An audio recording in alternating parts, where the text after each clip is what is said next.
안녕하세요. 요리한국어 이현덕입니다. 오늘 올릴 영상은 한국과 일본의 결혼 문화에 대해서 소개해 드리려고 합니다. 일본에 살면서 일본 결혼식에 3번 갔습니다. 유학생으로 3번 결혼식에 참석한 사람은 드물 거라 생각해요. 또 한국에서는 얼마 전에 결혼식을 올린 당사자로서 한국과 일본의 결혼식 문화를 소개해 드리면 재밌을 것 같다는 생각이 들었습니다. 그럼 먼저 한국의 결혼식 문화를 간단히 설명하겠습니다. 한국의 결혼식은 일명 스드메라고 하여 결혼식 전에 결혼식에 필요한 것들을 웨딩 업체의 도움을 받아 진행하게 되는 경우가 많습니다. 스드메는 스튜디오, 드레스, 메이크업의 줄임말로 웨딩 업계의 신조어이고요. 간단히 요약하면 스튜디오에서 식전 촬영, 본식에 입을 드레스 고르기, 메이크업을 웨딩 플래너와 스케줄을 조정해서 진행을 하게 됩니다. 저 역시 결혼식 패키지로 스드메를 진행했고 웨딩 플래너가 있었기에 조금 수월하게 했습니다. 하지만 한국에서의 결혼식은 촬영의 연속이었습니다. 그리고 촬영 이상으로 사진의 보정 작업에 시간이 많이 걸리더라고요. 그래서 결혼식 이상으로 준비를 많이 한 것 같아요. 보통 한국의 결혼식은 결혼식장이라고 하는 전문 웨딩홀에서 식을 올리는 경우가 많습니다. 물론 호텔에서도 하는 경우가 있지만 한국은 초대장이 없는 사람도 누구나 결혼식에 참석할 수 있기 때문에 보통은 참석 인원과 예산을 고려해서 조금 더 실속 있는 결혼식장에서 올리는 경우가 많습니다. 하객으로 참석하게 되면 신랑 신부의 앞날에 보탬이 되라고 보통 10만 원 전후의 축의금을 냅니다. 물론 가족이나 친한 친구 사이에서는 금액이 달라지기도 하지만 평균적으로 이 정도의 금액을 냅니다. 그리고 결혼식이 끝나면 하객들이 식사를 할 수 있게끔 식당으로 이동을 합니다. 한국에서는 피로연이라고 말할 수 있겠죠? 식당은 보통 결혼식장 안에 같이 있고요. 최근에는 코로나 때문에 식사를 안 하고 그냥 가시는 사람들이 많아서 별도로 답례품을 준비하는 경우가 많이 생겼습니다. 결혼식 전에 신랑 신부는 조금 일찍 도착하여 멀리서 찾아와 주신 지인들과의 인사를 나누며 결혼식을 올리게 됩니다. 식은 보통 30분 정도로 끝나며 하객들과 신랑 신부가 같이 식사를 하며 이야기를 나눕니다. 다음은 일본의 결혼식 문화입니다. 일단 일본 사람들은 평균적으로 우리나라보다 결혼하는 연령이 빠른 것 같아요. 먼저 국방의 의무가 없기 때문에 남자들이 군대에 안 가도 되고요. 또 고등학교를 졸업하고 대학교에 진학하는 비율이 50% 전후로 한국과 비교하면 상당히 낮은 편입니다. 여기에는 일본 특유의 가업을 잇는 문화, 전문학교에서 기술을 배워서 제조업이나 기술직에 취직을 하는 경우가 많은 이유이기도 하고요. 그렇기 때문에 사회에 빨리 나가 자리를 잡는 경우가 많은 것 같아요. 또 20살이 넘으면 연인 사이에 동거를 하는 경우가 많아서 이 역시 결혼을 빨리 하게 되는 이유 중 하나인 것 같습니다.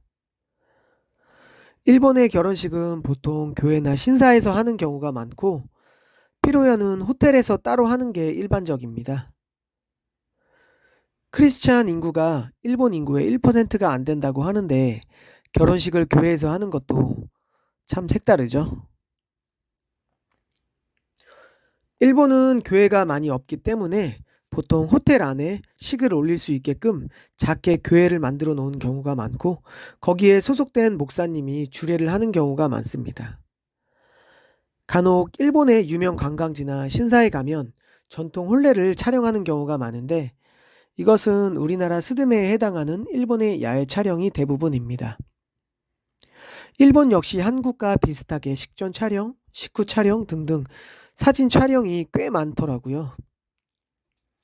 신사에서 하는 전통 결혼식은 한 번도 가보진 않았지만 전통 결혼식은 금액이 상당히 비싼 걸로 알고 있어서 실속 있는 젊은 사람들은 교회에서 많이 하는 걸로 알고 있습니다. 그리고 결혼식 전에 초대장을 돌리며 사전에 결혼식 참석 여부를 확인하고 답장을 해주는 게 당연시 돼 있고요. 피로연에 초대를 할 때는 못 먹는 음식이나 알레르기 체크 같은 것도 하며 하객 한 명 한 명에게 배려를 다하는 느낌을 받았습니다. 이렇게 피로연 하객 한 명 한 명에게 배려를 할 수 있는 이유는 일단 부르는 하객 수가 상당히 적고요. 가족 포함해서 보통 50명 전후로 초대를 합니다. 또 정해진 인원수만큼의 음식이 코스 요리로 나오기 때문에 가능한 것 같다는 생각이 드네요. 그리고 일본은 축의금이 정해져 있어요.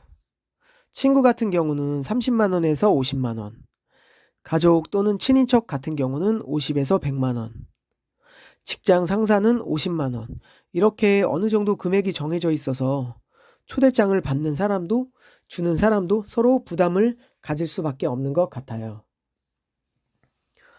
또 결혼식을 하는 당사자들도 호텔 코스 요리가 1인당 보통 20만 원 전후의 금액이기 때문에 아무나 초대할 수 없는 현실적인 이유도 있고요. 또 일본에서는 결혼식에 참석해 주신 분들한테 감사의 의미로 히키데모노라고 하여 답례품을 준비하는데 보통 한국 돈 10만 원 전후의 금액으로 선물 준비를 하기에 이건 역시 부담이 될 거라고 생각합니다. 그래서 신랑 신부가 결혼 전에 충분히 이야기를 많이 한 후에 준비하는 경우가 많습니다. 제 개인적인 생각으로는 일본의 결혼식은 정말 친한 소수의 인원만 참석이 가능하기 때문에 조용하지만 정돈된 느낌? 그리고 하객들이 조금 더 공감대를 형성해주고 감동이 있었던 것 같아요. 반면 한국의 결혼식은 하객이 많기에 조금은 어수선하지만 좀 더 많은 사람들한테 축복을 받을 수 있어서 잔칫집에 온 느낌이라고 말할 수 있을 것 같습니다.